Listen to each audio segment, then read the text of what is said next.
જય હિન્દ। હું ફરી એકવાર ભાજપ સરકારને ટકોર કરવા માંગુ છું કે અમારા ખેડૂતો માટેનું તમારું ડિજિટલ ઇન્ડિયાનો વિકાસ જાય છે ક્યાં।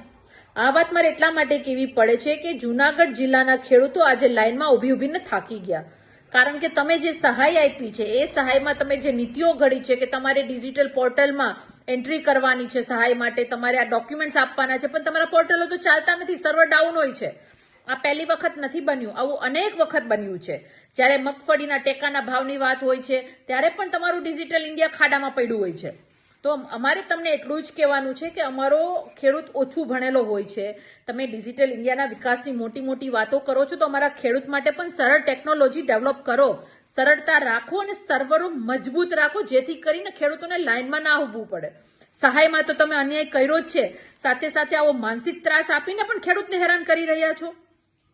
જ્યારે તમારી ઇલેક્શનો હોય છે ત્યારે તો તમારું આ ડિજિટલ ઇન્ડિયા ફટાફટ કામ કરી જાય છે।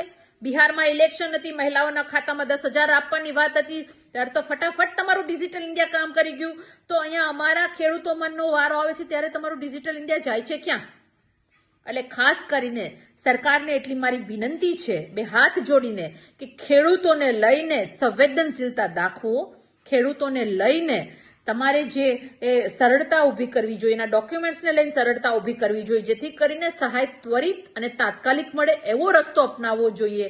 એના બદલે આટી ઘૂંટીમાં નાખી અને વધારે તમે જે ખેડૂતોને પરેશાન કરો છો, પરેશાન કરવાનું બંધ કરો। આ જગતનો તાત છે, સૌનો બાપ છે, એ વાત યાદ રાખજો। ધન્યવાદ।